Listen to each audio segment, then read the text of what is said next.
What's going on, everybody? Welcome back to another video.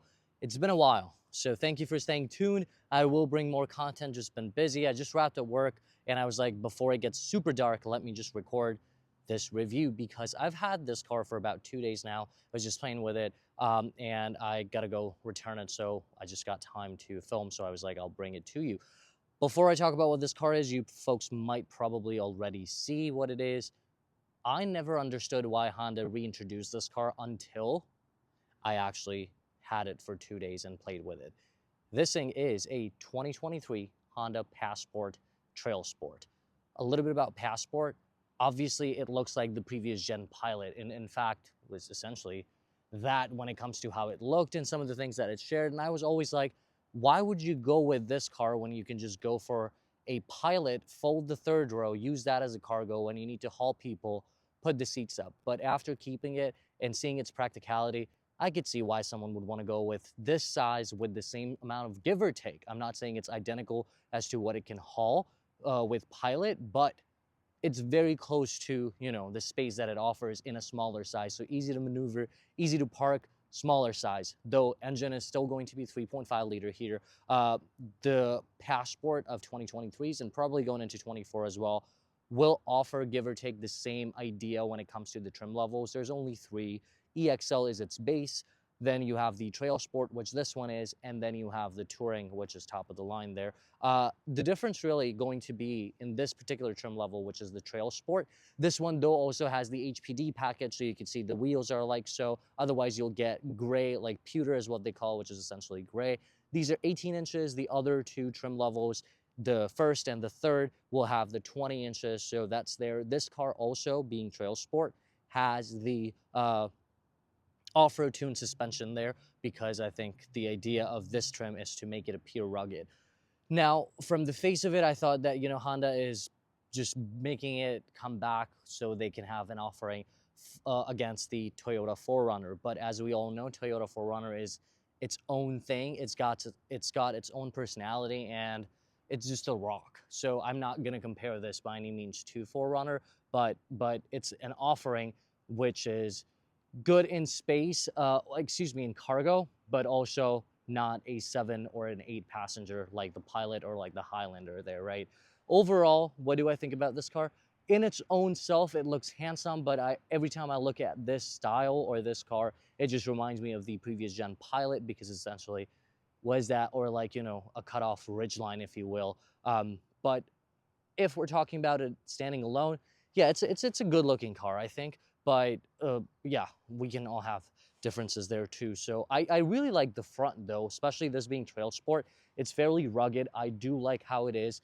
Under the hood, we're talking about 3.5 liter V6, 9-speed automatic is the transmission there. This is producing at around 280 horsepower. All three trim levels were produced the same. The front, like I said, I do like how handsome it looks. I like the bulk, I like the beef. There are some aspects which makes the car look muscular, but then there's also some aspects in the back which doesn't really match up to its mask here in the front when we go into the back. But what are we looking at when it comes to the headlights? So they are projected low beam headlights there with your DRLs up top. Then your indicators, I never really like how indicators are there, but it's there. That's incandescent. Underneath, what's not turned on is going to be, I don't want you guys to be bedazzled by the lights running here, but there are fog lights on this trim level as well. I believe fog lights are on all trim levels because the starting price is going to be a tick under $42,000. Then this one coming in somewhere around $44,500, and then the last one being somewhere around $47,000. This one has the HPD package, like I said, so that's a $2,900 add-on. Personally, I don't quite get it. I also don't know the exact things that HPD gives you, to be very honest, but I do know it blacks out the wheels because that's a HPD wheel itself, and then a few things like the emblem there. So HPD is essentially Honda Performance Development, and then you get also the roof rails at the top of the car. Going from the side to the back, I think the side is quite handsome. And as far as we look at the wheels, so these are all 18 inches on this trim level, and then you get 20s, like I said, on the other two. This is the wheel design. If you could see, this is blacked out. At night, it looks very dark, very pitch dark, actually. I'm not a huge fan of blacked out wheels on some of the cars, but on other cars, especially this is, I think, powder coated. So if it's gloss, it's different, but powder coating at night makes it super dead, super dark. You've got on the side, you've got the matte cladding here. I think you'd call it matte, but it's nice. It's going to take enough beating. You get enough clearance here. That's why the wheels on this is 18. So if you do take off-roading, you'd be fine with it. But I think it still has some fragile look to it if you look at the sides and stuff. So I don't know how many people are actually going to buy Pilot with the intention of off-roading. But if that is something you ended up doing, you can. These mirrors are loaded, so they power fold, which I do like, but they don't fold in super well. So it still is like, it's okay. I'm not going to zonk it. I'm glad that it's there. The other thing, yeah, it's got the cross and it's got the roof bars here. This portion is gloss, this is matte, so that's there. And I think that is part of the TrailSport, not HPD necessarily. HPD also gives you the decal, which I don't like. It says Honda Performance Development there, but not a huge fan of any kind of decals on the car, especially from factory. But since this is their demo and stuff, it makes sense to advertise that. Coming around the back, like I said, yeah, it's not as muscular as the front. I do like it. I like it, but it just has its elements that I'm not a huge fan of. Definitely not a fan of the incandescent there, but this car still has some previous stuff in it. Like you'd see that this isn't the Honda that is super latest to 23. I hope they change when they roll out 24s, if unless they're already going to look like the 23s. But what are we looking at when it comes to the back? So we've got a really nice, I like how extended the top spoiler is. They still haven't tucked the wiper in there. The wiper's still here. You've got the top mounted brake light. You've got your shark fin antenna there. You have the backup camera sitting here. This one doesn't have like the fluid or anything like the washer fluid and what have you. Also, this does not, unlike the Pilot, doesn't have the cut open one. So there's no, you got to open the trunk to get in. You can't really open just the glass. Coming down, this is, like I said, 3.5 V6. So you've got the exhaust there, and then your reverse lights are also there. I do like the fake diffuser style look. This car does not have a tow hitch, but per Honda, all three trim levels will have the same capacity, which is around 5,000 pounds. The other good thing about Passport, all trim levels, all three will give you the all-wheel drive as standard, so you don't have to pay extra for, you know, going from a 2 to all. But TrailSport is the badging there. To open up the hood, you just have, this one doesn't have the kick, but if you go the model up, it does have the kick there. Sorry, it's getting dark. I'll try my best. Let's see if there is actually hood lighting there, which there is. Awesome. Hopefully you guys can see it. So with all seats up, I believe the size is 44 cubic feet there. And then with the front down, it's about 71, 72-ish. Don't quote me on it. I forgot the numbers. It happens often. You have underfloor storage as well, so you can stow away a few things, and this car does have, all three trims have the spare wheel, which is tucked under there, obviously, just like any other SUV. Another cool thing I like is the fact that you can lower the seats, the second row, with just a button, so it's easy to do that. I'm going to demonstrate now. It just plops right down, but it doesn't raise back up, so you got to go around and do that. Overall, nothing unusual. You do have a power outlet here in the back. There's no USB-Cs or anything, but you can still tailgate on this car. The load lip is not that bad. The height of the car is rather decent. In fact, I picked up some family yesterday from the airport. I am not kidding. It was 4 passengers. Obviously, I was the driver, then 3 other passengers, and we had 6 suitcases in the back with this. So just second row up, 6 suitcases in the back. Each suitcase was the kind that can hold 50 pounds, so you can kind of visualize the suitcase that is the size of that. It was because there's good amount of clearance up top. Not saying you'd be able to see the rear, but I was able to manage with just gap in between so I could see from my rear view mirror. But 6 suitcases, 50 pounds each, 4 passengers, this car swallowed it pretty well. Gonna shut this. It doesn't say on this that you could set this with height, but my imagination would be that you can, but don't quote me on it. It doesn't say that for at least the 2023 model years. Going now from there to the inside, this is where you'll notice a lot of things from previous Hondas. In fact, there's a lot of things that my 9th gen Accord had that this basically has, starting from the key fob. So this is how the key fob looks for the 2023 Passport. It hasn't changed to how the Accords are looking like, or the Civics, or even the Pilots now. So it's the same, but you do get the remote start if it focuses. If it doesn't, you folks must have seen this in the past a lot. So we're not going to talk about that as much. Here also, it has the same old school button there for lock unlock. So it does not have it for all four, but it does have it for two. Going inside, this is how the door panel looks like. This is all black. There's really no contrast. So there's some, injection molded plastic. Then you've got some leather here, and then down below is all also black. This does not turn on, I believe. This is just for reflection of the doors open and someone is approaching it. You've got a few little cubbies here. So there's one here. You can't really put a phone or anything. It's not felt, so it's gonna rattle. This one is somewhat of a cup holder. You can use that. Your trunk release and your fuel release is here. And then you've got a cubby here too. As far as the controls go, you've got two autos, not all four, and then you have your regular lock, unlock, and then two-person memory seat. This car does have auto folding mirror, like I said, which is placed here as opposed to being on the door panel. So as we get inside of the car, what are we looking at? Before I do that, this still has that econ button. My 9 Gen Accord had it. So there's a lot of elements from previous, because I think this is still built on the previous platform when it comes to how it was designed. But if we get inside and I turn the car on, 3.5 V6, naturally aspirated, 9-speed automatic engine there. So if we, let me go small here. Okay, so what are we looking at when it comes to, let me turn the light on so you folks can see it better. There is a slant. So everything is slanted upwards, essentially, including the speedometer, including the infotainment screen. So, and you'll see what my annoyance with that is.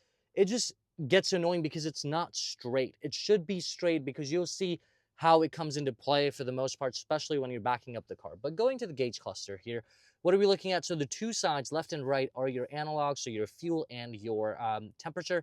In between, you've got the digital stuff going on, so MMID there. You could toggle between a few things, but not one too many that you could. So if I go here, there's a few things you can bring in. It says you can bring navigation, but it just shows you like that, and it will read the street name. I don't think the maps will come up here, but I didn't try it. Though maps are on this screen, it's Garmin, but they don't show up here from my testing, but they could. Other than that, I think the steering wheel is kind of similar to how the previous Gen CRV was. I like it. It's not bad. I do like the grippers here. Other than that, there's not much to mention. It does have paddle shifter, so that's a nice thing. But on your left side, you've got your multimedia. On your right side, you've got your cruise control. Other than that, nothing else to mention. And just point to be noted, there's buttons to dim that. Two separate buttons to dim your gauge cluster there. Looking at the center console and the infotainment, so this is very much similar to how previous gen stuff is, and you could see how it's tilted upwards, so the slant is just off. So in navigation, like I said, it's Garmin powered there. It does have Android Auto and Google CarPlay, but that's plugged in as well, not wireless here. Otherwise, this is the old system, so it is okay. It is okay, and I'm not sure if people care too much about what kind of interface they get versus what is in the Pilot. If you're okay with it, this is fine, but these are some of the elements that does make this car feel a little dated. Down below, there's nothing that you need any rocket science behind it, that it goes simple, standard, dual zone climate control there, and then you have your heated seats, which are down below, 3 stages, no ventilation here, just standard heat. There's a cubby here. This is a wireless charging pad. Again, slow, but I do like the gripping of this one a lot. I wish the current wireless charging pads of Honda were also as grippy as this one is. So I do like that. You have only one USB-A, no USB-Cs in this car, of course, and then also an outlet. Going here, this is where I also don't like, especially because it doesn't fit the vibe of this car. You're talking about TrailSport, you're talking about ruggedness, so I feel like it would have been nice if Honda were to give a traditional shifter here as opposed to buttons. You get used to it in no time, but it just is something that doesn't fit the vibe of the car. But that's just what I think, but doesn't mean that it's true or not true. Cup holders round here, they do have this red-ish ambient lighting that runs across. You might be able to see if I dim the lights, but I won't because you won't be able to see the rest. This is nice and wide when it comes to what you can store in this. So you just push this back. There's a little drawer that slides. Can you take it away? Yes, you can. and then, oh, it runs on sliders there, and then you've got a cubby there, and then you've got another USB-A there, and another 12-volt socket. So altogether, you've got like 3 so far, and I'm guessing there's probably one in the back too. So 2 up front, 1 in the trunk. As far as the seats itself go, they will all be leather for all trim levels. The TrailSport does give you this orange stitching, and then it does give you the TrailSport embossed in the headrest. Same door panel as the driver's side for the passenger. The only thing is, obviously, you don't get the memory seat there. But other than that, they are comfortable. It feels nice. You have the regular size sunroof.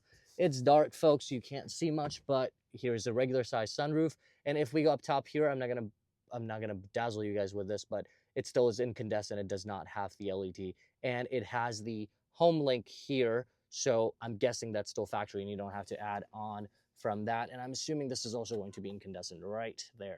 So everything is incandescent when it comes to the lighting in the front. Not much to mention here outside of that. As we step out, I just want to show you the backup camera, as I was talking about the slant there. So we're going to put the car in reverse, and you can kind of see, maybe not as well as you would in person, but because the way this screen is tilted up, it is kind of annoying to just have this illusion sort of thing. I wish that it was just straight out. Not out, but like just straight up.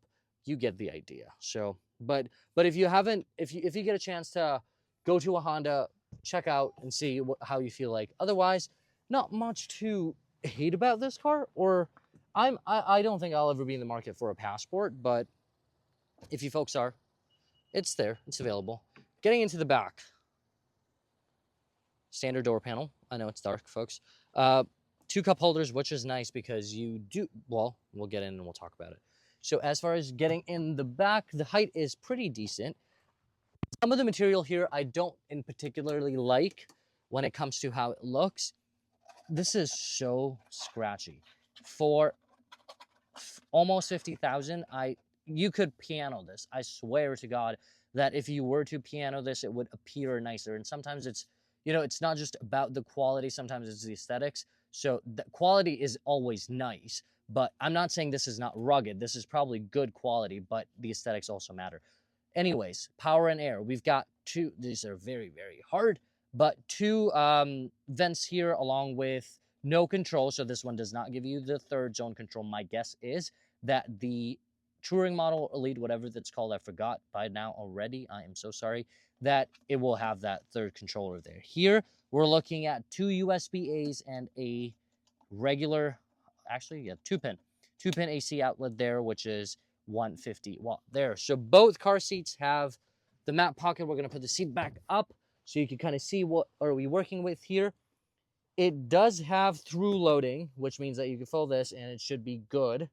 And then it has the cup holders here too. So rear passengers get 8 cup holders. Well, 8 if you count the smaller ones. So 2 in each door sills and then 2 here. I do like that it's vertical, so if someone wants to rest their arm, they can, and it'll be fine. But other than that, nothing else to mention outside of ISOFIX covers. Dead easy to get to. These seats do go back and forth, so they do recline. They do go back and forth, and they also do recline. So there is plenty of comfort back here when it comes to the space for passengers in the back, but also there is good cargo space. So overall, not too much to mention in the back, really. I do like the cabin. This car is wide, so it feels nice and it doesn't feel cramped. And as I jump out, you can kind of see that and this is where the reclining happens. I don't have to do it, but you folks know that it does that. Orange stitching you get in the TrailSport. I feel like the front seats are a little more cushiony than the back, but I could be wrong. That's how I'm feeling, though. Overall, let me turn the car off because I don't like the cars to run as I talk. So we're going to go back inside and we'll turn the car off. I don't edit my video, so I'm not going to cut that. Sorry. All right. Doing another walk around. Now it's fairly dark. I've turned the headlights off, or the what is it called? The hazards off too. Doing a walk around again as we end this review. You folks let me know, what were your thoughts when you first saw the Pilot, when it came out? How do you feel about it now? Would you guys ever go for this car? Do you think Honda can do better when it comes to making a car that can perhaps compete with 4Runner, but I highly doubt, because 4Runner has just a strong history of what it is, and anyone that is into that car or has bought that car or wants to buy this car will even entertain this car. I don't, if I was in the market for 4Runner, I would not even look at a Passport. That's just me. But if you want to compare this with any other car, let me know what you folks think. Personally speaking, if I'm going to spend that much money, well, yeah, 4Runner has a bigger engine too, so a little more on gas there. But personally, if I was in the market for a car that is 5-passenger but gives, you know, more cargo and where it could be a third row or so, I would probably go with a Toyota 4Runner, in my opinion, as opposed to any other. Nothing else comes to my mind when it comes to cars that are reliable from Honda, Toyota, with the price point that they fall under, which is now, you know, like 50 or over, really. But overall, what's my verdict, if you will? Should you buy it? Should you shortlist it? Should you avoid it? Should you not even know about this? I reckon half the people don't even know what is a passport. Half of my family members, when I was like, oh, I have a passport for 2 days, they're like, what is a passport? So I'm assuming that a lot of folks don't really know, because this was there, then it went away, then it came back, so all that jazz. But do let me know. I really have no verdict if that's the case. Test it out for yourself. If you're in the market, you know that there's not many cars of this size that are there, I suppose. But do your research, and if there is something that you want to compare this against, 4Runner would be one. And then if I'm thinking, you know, if anything else, like maybe Nissan Pathfinder is this, actually Pathfinder would compete with Pilot, so let's not talk about that. Anyways, this was the review of 2023 Passport TrailSport. Obviously, Passport is by Honda. But I hope you guys enjoyed this, and let me know in the comments below what you think of Passport. Until next time, folks, take care.